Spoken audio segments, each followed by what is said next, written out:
Just to give a little bit of background about what location-based VR is your physical motion. Your movements are emulated in the experience. So when you pick up an object, you actually pick up an object. Ben and Ian, do you want to maybe talk a little bit about location-based and Sure. VR? So one of the things about VR right now is that a lot of it, and all of you with VR headsets kind of are in this situation where like you kind of play evangelist. You bring people to your home to show it to them and you do all that kind of a thing. But a lot of people out there may not have friends with VR headsets. And that's kind of one of the great things about location-based virtual reality is it's more like going to like, say, like an escape room or something where you go to a location to get a certain experience. And so for Secrets of the Empire, it's basically a location that is in, I think we have a lot of ones, but it's in like downtown Disney, outside of Disneyland. It's outside of Disney World and Disney Springs. There's one in Santa Monica. There's one in Glendale. There's one in Texas. They're all around the world and new locations are opening up. But you basically go buy a ticket and enter a virtual reality experience that has additional elements where it's actually tetherless. You wear a backpack with a haptic vest that when, like, if you got shot, you'd feel the buzz of getting shot. There are actual physical walls that you walk around that match the digital space. So if you see a digital wall inside of a spaceship, you can reach out and touch that physical wall. If you find objects inside of it that look like you can pick them up, you can reach out and there is a tracked real object that you can pick up that can function inside of the experience. There's also cool stuff like ground rumbles, speakers underneath there with like a QSYS system. There's also wind that we get like through fans. There's scent. There's all these different cool things that we can do to give that 4D effect to make it seem more like reality. And that's something that you can't install all those things at your home. So it's a way for us to kind of elevate VR and really like emphasize the reality part of virtual reality by going into these locations. Cool. And so one question, and I'll start off with a quick question, is how do you bring the franchise of Star Wars? Like, what was that like to bring that big of a universe into a VR experience like this? Like, what were you thinking about? It's a pretty good fit, I think. It's a very good fit. I think one thing is that we approached it. I mean, we're fans, obviously. I mean, of Star Wars, and our approach was, okay, if we wanted it to be like, what is it like to step inside Star Wars? And if we stepped inside Star Wars, what would we want it to be like? And so we sort of had all of the fun of coming up with, of course, way too much that we could cram into the experience. But it was like, okay, what would be the things we would like to see? What characters would we like to see? What sort of, interactions? And so that was really the big driving force, because the beauty of it is it's very suitable because it's a fantastical world. It's something that is very recognized. I mean, pretty much everyone has a really strong idea of what Star Wars is. And so it meant that going in there, you kind of, wow, this feels a bit like walking the corridors of the Death Star or whatever. And so when we were creating the experience, particularly, as we were looking at the art side of it, it's both aspects. As Ian was looking at the design side, what do I want to do in terms of wish fulfillment in a Star Wars context? And then on the art side, I was like, well, what do I want to feel and see? And, if I look around, what do I want to do? So, we're looking back, our experience set in the time of the original trilogy, or just before that. So it's got to feel like the original trilogy, and the designs are going to feel all that way. So what were the biggest challenges of creating this type of experience for Star Wars universe? Well, Ben conducted the art side of things, which is its own amazing set of challenges. Design-wise, what one of the biggest challenges is that everybody here who's a Star Wars fan has a very, very particular idea of what it would be like to step into Star Wars. There is definitely the sense of like Star Wars fans are some of the most passionate ones in the world, and we want to deliver the feeling of being able to go inside of that and have that taste of wish fulfillment. And it's a responsibility at that point, if you're going to make a virtual reality Star Wars project, to allow people to live the fantasy of stepping into that world. And we really tried to lean into that from a design angle and make it so that, like, okay, so what are the things that would really make this feel Star Wars from a design angle? Like, what are the things that guests want to do? What are the things that guests want to experience? And what are recognizable things that can kind of be those touchstones that allow the guests to feel like they're stepping into it? One of the big challenges for too was we didn't want to give you a character. We wanted you to come in and just to be yourself on a mission that you're given from Cassian Andor at the beginning, played by Diego Luna from Rogue One, who gives you your mission, and to allow you to go into Star Wars, see characters that you know and love, and be able to actually feel like you're stepping in, because everyone's gone in the backyard and played like they've been in Star Wars as a kid, and we wanted to kind of bring that element back where they feel like they're kind of inside of that no matter how old you are. So design-wise, trying to lean into wish fulfillment as much as we could without at the same time like really endangering people, like by asking them to do too much or doing things that might actually cause them to potentially like go out and, you know, like basically hurt each other by flailing around and doing things like that. So like there are safety concerns that you have to kind of take into basically consideration when making an experience like this. So those were the kind of the cool things to work them all in. But yeah, I'd say that there's just a lot. It's a very wide open question.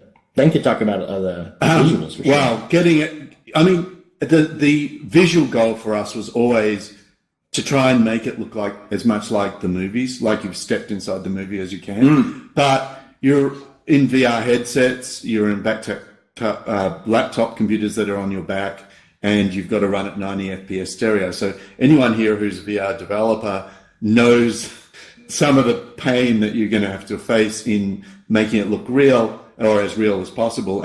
But that was absolutely our aim. And we were able to do things like bring assets over K2SO. We started with the version of K2SO we made for Rogue One. So it was exactly that same asset. But, you know, we had to make it run around 600,000 times faster.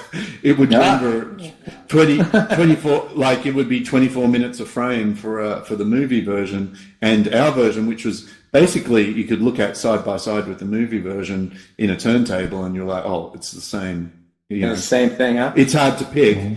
It was running at 90 FPS stereo on a laptop. So it takes a lot of work, actually. It's actually harder in some ways to take than building the film asset. You have to do another thing on top of that. Sure, very cool. So I'm actually going to open up, ask some audience participation here. I'm looking for the bulletproof. Hey, hello. Thanks for doing this. Hi. Hi there. So I guess my question is, like, what was it like working with Disney? Were they very open to the concepts you guys had, a little more restrictive in what they wanted you to do? Did you have to follow along with a certain theme? Or this was really with the Void was the main thing, to be honest. In fact, one of the blessings of this project was the collaboration with the Void.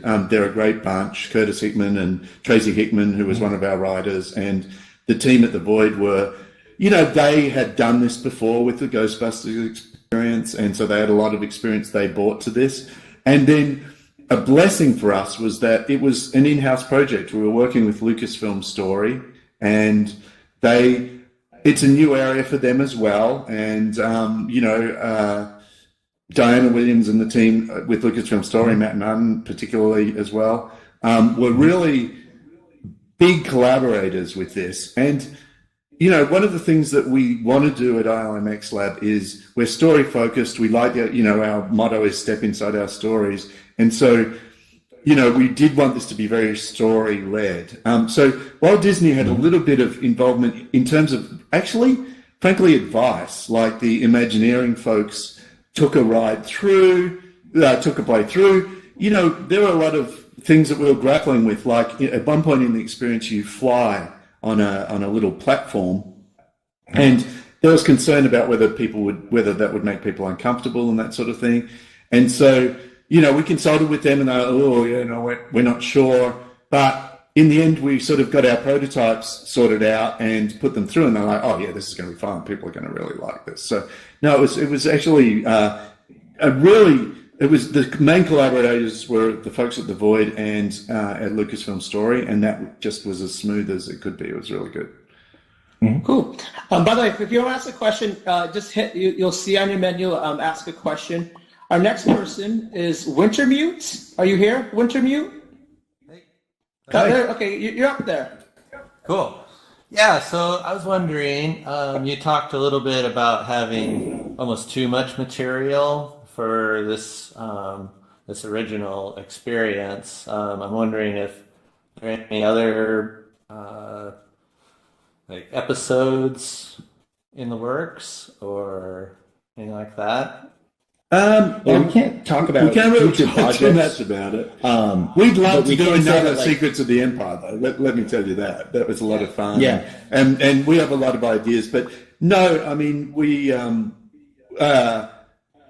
there will be other Void. We absolutely are looking forward to collaborating with the Void again, that's for sure. And we continue at XLab to do a variety of different VR things. So it's certainly something that we want to do more of, yeah. Cool. Thanks. How about Chris? Is Chris here? All right, Chris, you're up. So I've actually been to the Void in California. Oh, Jack, we'll get back to you. Experience that Star Wars deal that you guys had going on there. Yeah. So were you specifically just the Star Wars one, or did you guys participate in the Wreck-It Ralph one that I haven't seen yet, or is that? Our group did Wreck-It Ralph. Not Ian and I particularly. We're on other projects right now, but absolutely shared some of our team. It was the same. It was another XLab project. Yeah, our same XLab lead animator, collaboration. Yeah, our same lead animator did Secrets and also Ralph as well. So like a lot of the team that did work on Secrets came to lend their expertise to making Ralph come to life as well. Nice. I really Very had cool. a question. I just came in late and so I just had No problem. Okay, so we do have Jack. Jack is here, so Jack, go ahead. Okay, hello. I actually had the opportunity to go to the Star Wars one in the Las Vegas hotel this summer. And I was gonna say, like, how do you guys? I remember that part where you do go on the platform and you rise up and like you can feel the heat from like the lob and stuff. How does that all work? There's a lot of really cool stuff that kind of goes into it, and this is where the magic of the Void, because they really bring a lot of these cool sensory effects to life. And so it was one thing that when we determined that the story that we wanted to tell was on Mustafar, like it was one of the first questions is that like the Void's very like they're like okay, like heat was a thing that we needed to do. Pretty much immediately. And so the Void basically brought in these different methods of trying to do so, like getting heat inside of it, because one of the challenging aspects of that the Void solved in a really ingenious way was that we also have wind going on at the same time. So if you did a normal heater, it would kind of make it not feel like it's actually as warm at that point. So I think the Void ended up using some sort of, it's almost like a heat lamp. So actually the heat was transferred via light versus transferred via actually like a heater that's heating the air around you. So that way you get the heat through the actual wind as well, because we have fans blowing at the same time. So they came up with a really cool solution where it's actually kind of like heat lamps that are basically heating you up at that point.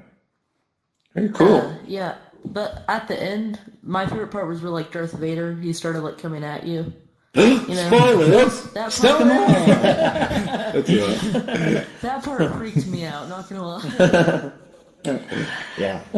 But I'm glad that it landed that way, because we really, Yeah. the things that we were going for in this experience were to make you feel emotional towards these characters, because it's one of the things that I kind of think on a lot, is that we really wanted it to not be like meeting someone in a costume of your favorite character, but what would it be like to actually meet these characters? Like, because you can go to theme parks and you can basically meet, you can see Darth Vader playing with kids and stuff like that, and it's fun, but like, we want to see what it would be like meeting these characters in the context of their world. Like, how did that make you feel emotionally? So trying to remain true to the characters in a way that was experiential was one of the fun things about designing this project. So And, I would say, Barry, like, how did that? What kind of receptions did you get from Star Wars fans when you saw them and they talked to you about it? Like, what were you hearing? It's something that like is They're generally humbling, pretty I think, happy for both of us. about it, I gotta say. Yeah. It's real good. It's I mean, it's a demanding set of fans, we know that, right? So you kind of want to deliver, but honestly, we're fans too, and we're demanding, so we really would want it to be as good as it possibly could be. And but we did do our best to make, we had Alan Tudyk reprise his role as K2SO. We had a great few days shooting motion capture and audio with him. And, an actor like that brings so much to this sort of thing because he knows the character really well. He's lived with the character for a couple of years, and he's really an improvisational actor too. So he brings a lot there. And if you go to one of the void locations and go through the experience, you sort of see he's snarky. It's what the K2SO you remember from Rogue One. And Alan was able to even embellish and add lines that we were able to incorporate into the script. And, if he's telling you off because you're not moving fast enough, he does it in the funniest way. So it's like... Very cool, very cool. Well, again, if you want to ask a question, click the little button for your hand. Schmitty, go ahead. Yeah, awesome. Yeah, hey guys, what's up? Great talk here. This is really exciting. I remember there was a thing I saw. I think it was Unreal Engine. They had this sort of real time, the thing that's working with the RTX new 2080 Ti graphics cards, and it was all in real time. Did you guys work on any of that or using any of that technology in your guys' sort of out-of-home experiences? It's amazing what they did. It looks really beautiful. I don't think we are quite at the level where we can get that into a VR experience right now, but that was a collaboration between us here at ILMxLab and with Unreal themselves, with the folks at Epic that did a great job. And I think that's just shows the potential of this in the future. I mean, it's great for us in the VR world and in real-time stuff, but I think that we'll see all sorts of media, film effects, TV effects, they're already moving in this direction. And that sort of level of realism, I can't wait till we can put that in one of our VR experiences. Ooh. It's pretty cool. Cool, awesome, thank you. So quick question. We'll talk a little bit about Secrets of the Empires. So when you were creating this VR experience, did you ever imagine that you would win a VR award? In our dreams, you think, oh yes, this is going to be so good. But no, it's actually pretty. I mean, it was our first. I'd done as I said, it was more of a 360 video, and so Ian and I basically started at ILMxLab on the same day, and we kind of delivered this less than a year later, right? If I remember. Yeah. And so it was a really compressed schedule, and you're just trying to do as good as you can in the time you can, like any creative project that you work on. You just try and get everything that you can in there, and so it's pretty great. It's a really good feeling when then it gets recognized like that.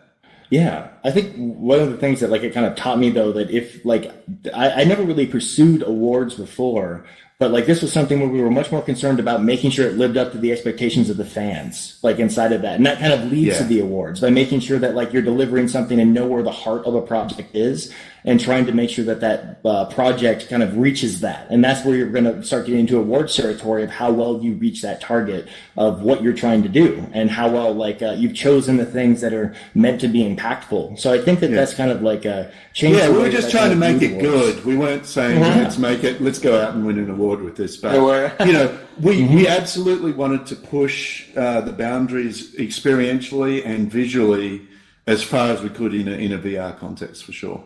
And beyond, if possible, beyond.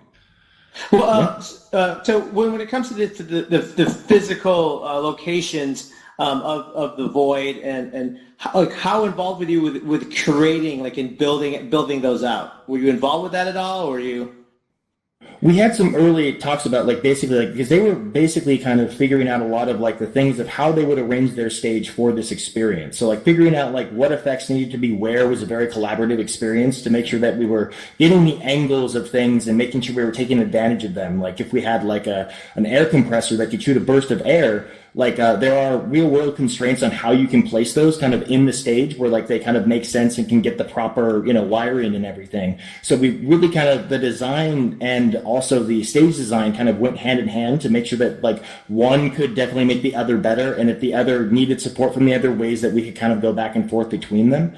So we definitely worked with the Void on figuring out the best way that we could utilize the stage that they had and utilize the effects that they offered inside of it. So it was very kind of back and forth and collaborative as the experience went on. A question they'd like to ask? We have Micah Shippey. Micah Shippey, I know Micah. How are you? Are you here? I'm here. Can you hear me okay? Yeah. Ask away.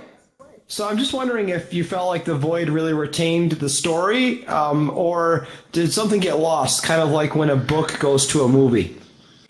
Well, so it wasn't a direct adaptation. Like this is a completely new story inside the Star Wars universe that kind of goes into it. What has been interesting, and this happens with a lot of VR, is it's very overwhelming to a lot of people the first time that they get into VR. So the reception and level that they need to be in for that story to land and for them to actually remember it is like simple things like, what am I doing? Because people could sit there Googling at everything around them and just kind of doing that and missing potential important plot points. So that's something where, together with the Void, we definitely found ways to make sure that we reinforce a thing called the critical thought, where basically that is kind of your objective as you go through the experience, and reinforce that you're doing this for these reasons. You're doing this for these reasons, and reminding you over and over of what you're doing, because we're basically at a point where a lot of the audience is just going to be so wowed that they're not going to be really in a story receptive mindset.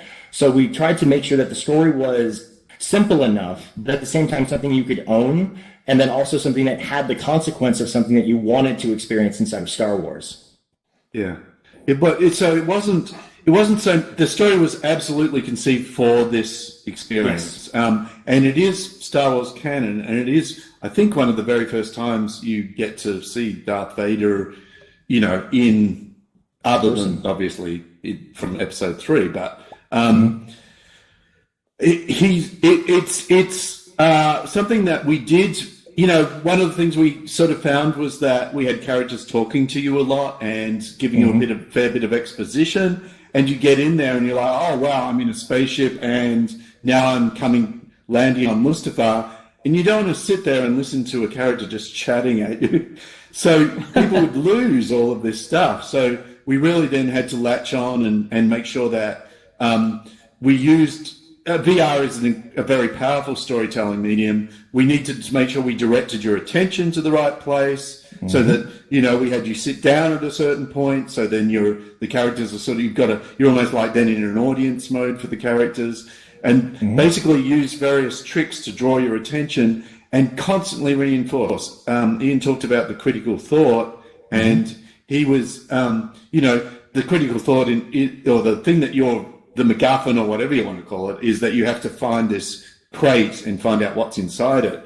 And so we reinforce that by, it's in the introduction, in the pre-show. It's then reinforced in a hologram when you first step inside the ship. And then when you get out of the ship, you see it. It flies past you. And so we just keep bringing this back to give you something to latch on to so that you feel part of it. And I think, Ian, the other big thing is trying to make you feel like you have some agency in the story. Yeah, so this was the biggest thing that we wanted to lean into, is that not just have a story told to you or a story that you are. We wanted you to feel like the main character. And not just you're with your friends as well. So one of the things that we learned very early on in the experience as we had our script is that people need time to talk to each other. They need time to have those fun moments where basically they can argue, they can talk about things, they can cooperate and participate in the world together and absorb it and have space to actually talk to each other. So there's even a moment inside the experience that we actually engineered in a way to start one of those conversations where basically you'll be in a position where most likely one of you is going to do something that's then going to cause kind of an argument amongst your group, because it kind of leads into that, and it leads to these fun social moments where it feels, we try to harken it back to the idea of A New Hope, where Luke and Han and Leia are running through the Death Star and they don't know what they're doing, but they're trying their best to get their objective done, and trying to kind of get that mentality and give you the opportunity to live in that world with that kind of role. Yeah. Very cool. How many people can it's like in real world, about how many people can participate in this VR experience at one time? At one time, 4 people can go through the experience at a time together. And how long does it take usually, like from start to finish the experience? From the start of you going into the void, like the moment you step into the facility, like the pre-show and all that, it's about half an hour inside of it. You'll spend about, I'm trying to figure out the exact number, but probably around like 12 to 15 minutes in VR. Like I think it's 11 or 12 minutes in VR if you're going through it and not slowing down. Right. And from a developer side, what is it like to translate all that information into a virtual reality experience like that? Like what is involved? Like what are the steps taken? It's very much having kind of knowing what emotion you're going for helps a lot when you're trying to figure out what each beat is and what kind of you're trying to get people to feel. Because if people aren't feeling anything inside of that, if they're not feeling like the hero, they're not feeling afraid, if they're not feeling empowered, if they're not getting those beats, like leading with what you're trying to get across, like what's the base level of the thing that you're trying to do, and making sure that all the efforts are going into making the guests feel that way as they go through the experience. That's kind of the starting point that you want to go through and kind of keep that, because there can be like smaller story details that need to be in the experience, like to kind of help it make sense. But the emotion needs to be the starting point. Like, do you feel like you're actually in this world doing these things, and are you getting those emotional beats? So that way we can take you through that emotional journey of like, going from feeling the perilous thing and coming out feeling triumphant. Right. And let me ask you guys this individually. Do you have a favorite part of the experience? Is there one specific part that each of you are just like blown away at every time? Or What's funny about it to me is, when we were developing it, we would fly over to Utah to the Void stage, because at the time there was only one stage that we could use for testing this on and stuff. But a lot of times you're sitting here testing it at your desk, and it might be you with a couple of proxy people. So when I went through it with my family for the first time, and I got to see, my members of my family as stormtroopers, and, a stormtrooper the size of my son and the stormtrooper the size of my wife, and them accidentally shooting each other, and then like, oh, it's me, Mom, stop it. And then us trying to cooperate on the puzzles and that sort of stuff. That was it was just doing it with a group of people. It's a great group experience. So that I think is my favorite part. Doing it with friends, doing it with family, and getting to participate in a Star Wars fantasy as a shared experience. I have favorite moments that like I designed that like my favorite things are the moments that you don't plan for, that people bring with them into the experience, such as like how people respond to certain elements in the experience can be very different. Like one team can be very scared, like, when presented with like a horrible monster, coming out of the lava trying to attack them. And then another group can just be like, all right, I'm in for this. And like basically like be giving some of the most hilarious dialogue as they're going through, and seeing the different stories that can take place within the design that we have. Those are my favorite moments of seeing how people react differently and the different stories they come out of it with. Those are kind of the things that I love the most. Cody, you have a question? Yes. How many of these theaters are available? So a lot of new ones just opened, actually. If you go to thevoid.com, you can definitely check out, like they have a listing where you can actually go and like see where the tickets are in lots of different places. Like I know new locations opened. I think one's in Plano, Texas. The Santa Monica location just opened. I know Glendale has a location. There's, of course, in Florida, outside of Disney World. Also Disneyland has one as well. I think one opened. Last time I checked, there were 11, but I think there's even more now. Yeah, more are being added all the time as the void expands out. Yeah. So are each experiences exactly the same, or would participants like experience something different at each location? No, they're all the same. I mean, we aim to it's all. It's basically each experience is different because each group of people going through makes it different. But no, the experience should be the same. Very cool. Flips for Days, you have a question. We have Flips for Days here? Where's Flips for Days? Oh, they may not have their are you muted? Hey, yeah, I'm here. Okay, go ahead. Your question. Do y'all have any locations in North Carolina? I currently don't know what is the location in North Carolina. I don't think yet.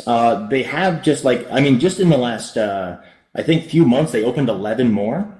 So like a lot of them, like they're expanding out. So I would keep on the lookout. Like I go to the website and see as they go, and they usually announce when they're going to build the new one, like as it goes on. Like I know like the biggest ones opened shortly after we went. Like when we first opened, we were only opening in 2 locations. And from since then, it's just kind of ballooned out to a lot of other ones. So I check the website and then also like just let the Void know that you want one in North Carolina as well. Yeah. Like, go to their webpage, send them emails and be like, we want this here.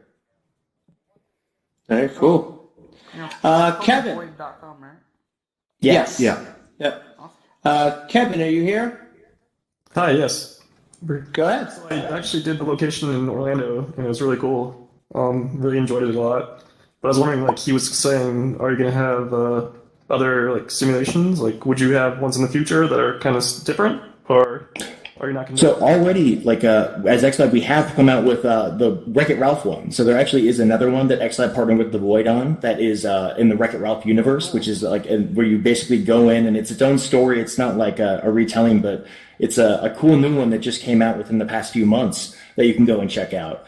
And then I know that we definitely love working with the Void, and there's lots of cool stuff that could be on the horizon.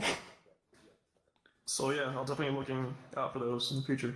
Thanks. Awesome. Cool. Thanks. Schmitty, you have a question. Yeah, sure. Hey guys, Schmitty here again. Now, so is there like a SDK for these spaces? Like, how do you know where you can like shoot fire or have wind blowing out? Do you place these things, or how do you know what to do and where to put that? That's a collaboration with the Void. Yeah, collaboration with the Void. There is, I mean, I can imagine it going towards an SDK type scenario, but they can reconfigure the stage for different experiences to an extent, and so every time they've come, they say to us, look, creatively, what do you guys want? So they're not like, we want to have a hot heater here and a wind machine here, and we want a scent machine there. It's actually was pretty good. We were one of the earlier projects, but that was the experience of the Wreck-It Ralph team also. That it was like, okay, what do you guys need to make the best experience, and then we'll try and reconfigure. So, but in terms of it's a complicated system because you're moving the team of people through, and they weave in and out of different rooms and stuff. So it is tricky, and in terms of a platform, I think that it's just going to get more and more sophisticated, so it'll be easier for us to develop for it, but it still is, it's very bespoke at the moment. I remember looking at, like, as the Ralph guys were working on, like, going over and be like, they made that tool for you, that's awesome, I wish we had that, that would have saved me some time, like, stuff like that. So it's constantly evolving and getting better. Yeah. Wow, that sounds like a lot of fun to work on. Cool. Awesome. Thanks for answering my question. I have a question for you guys. Is do you ever see something like Secrets of the Empire sort of being filtered down to be played on a Rift as home experiences, or something on an Oculus Rift or an HTC Vive or anything like that? I would say that, like, one of the things that we try to do at XLab, and Ben can back me up on this, is that we try to tell the best story for the platform. Like, that kind of goes in. So, like, although, like, you could look at trying to port something like that, we would rather probably look at, like, what is the best thing to tell on this particular platform? Like, what are the strengths of that? Rather than trying to dumb down or, like, filter strengths of one project down into something that made that special into something else. So finding ways to kind of figure out ways that we can utilize each platform to make it be the best it can for storytelling in its own unique way. Cool. There you go. Hey, Chris, you're out there. Do you have a question? Finally, yes, I do. So, going off of what you guys said before, the fact that you guys, when you were building the experience, the Star Wars experience, in the office, and then going to, for example, actually experiencing it in the Void and having because like I said, I've actually been through it. even though it's a lot going on at once, it doesn't feel like it takes up a lot of floor, like in the sense of where you go in the experience. Like it's probably just like, I don't know, looking at it visually, the building, not knowing that it's so huge, but then adding in the ability to choose between Wreck-It Ralph, that's a lot of square footage that needs to be taken up. Not that I've experienced it, so I don't know what my question is. Is there going to be multiple experiences going on? I guess you guys probably have future plans, but working with the Void directly. But yeah, I mean, the Void are developed. They have their own experiences that ILMxLab aren't developing. We develop experiences with them. The Orlando location has 2 stages, for example. But different locations have a different number of stages in them. So it is. I mean, that was what Ian was talking about a little bit earlier. Making our world fit into their world is one of the challenges of the project. And from my point, from the art side, one of the challenges is I still want you to feel a little bit like you get a bit of the spectacle of Star Wars, right? So we want moments that feel big. And so, there was one scene where Ian, in the grey box design, the grey box is the sort of early prototype version of the experience that we make as one of our first steps. He had an elevator ride, and I was like, oh, okay, great.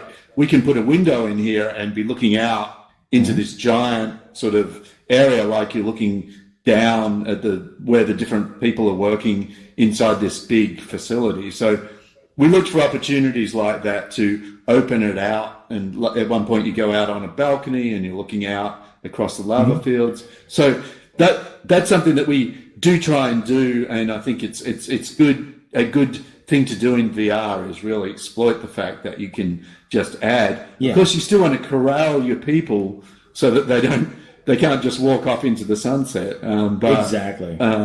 But you want to give them the feeling that they're in this big space. Yeah, awesome. You guys did an excellent job, I have to say. Thank you. When I go back again, I'm going to do it again.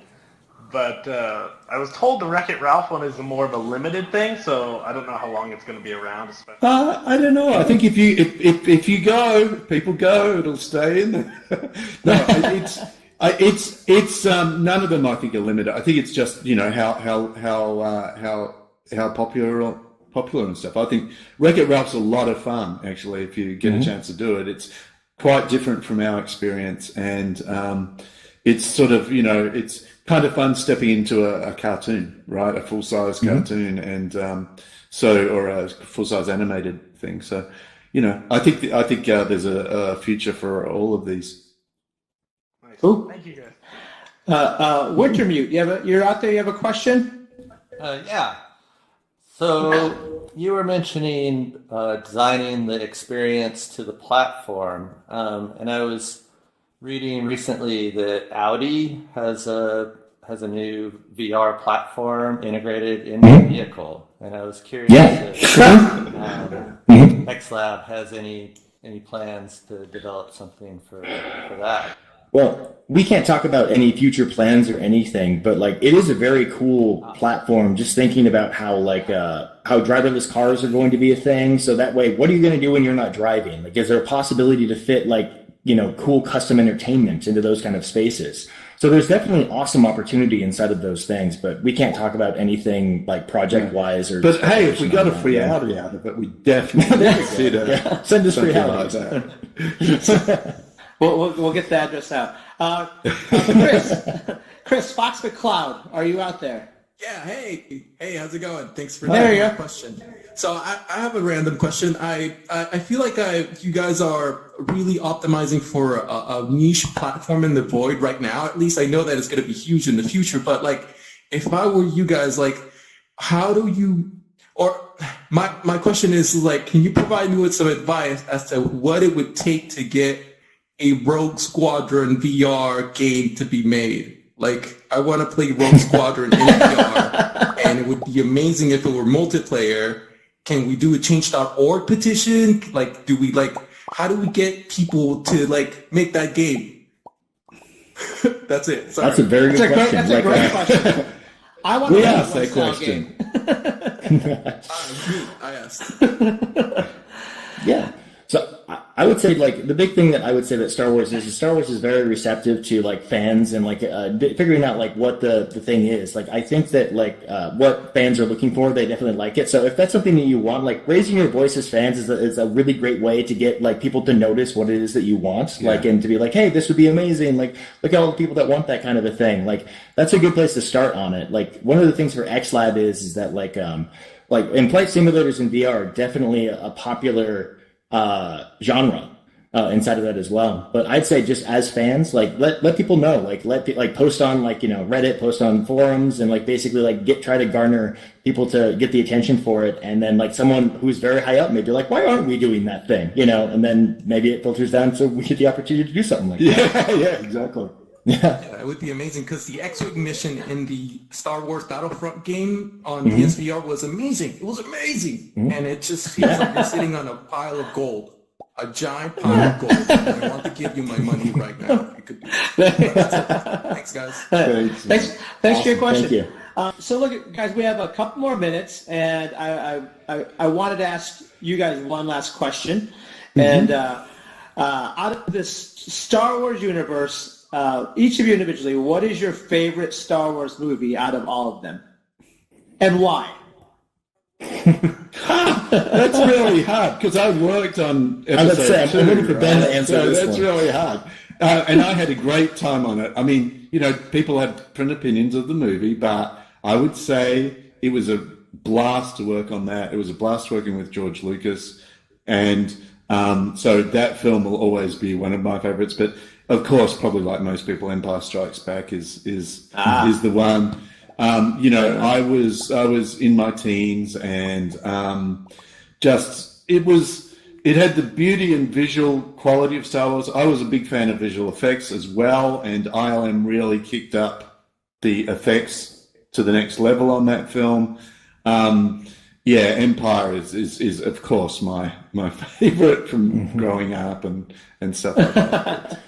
It's interesting because I used to always say Empire as well, but like as I've thought about it more and more, I keep coming back to A New Hope. Like when I think of like the soul of Star Wars, and I think of like Luke looking out to the binary sunset and like the establishment of that world and the things that kind of came from that film and the interesting pacing choices that it made inside of it. Like I'm very much like slowly leaning more towards A New Hope nowadays, just because of like all that it did to set up a movie like Empire and set up like that whole universe. So I'm probably going to answer A New Hope.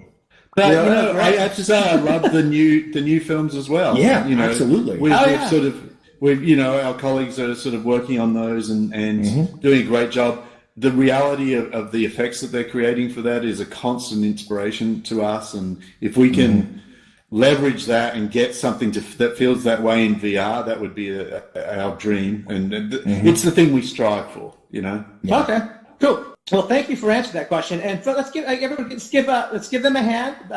Ben and Ian, if we can thank them for their time, we really appreciate them coming here talking about their work and their work on Secrets of the Empire and their work at ILM. And guys, thank you very much for taking the time out of your day to be part of the VR Awards AM series, and we really appreciate it. I'm going to ask everybody here in the audience if they want to come up and stand right here, and so we can take a big picture together. If you guys want to I'll come on up and then face out that way. That'd be really great. And I believe the Altspace team will be out there to take a picture. Yeah, awesome. All right, let's get those emojis going, everybody. Yeah. And make your favorite Wookiee sounds.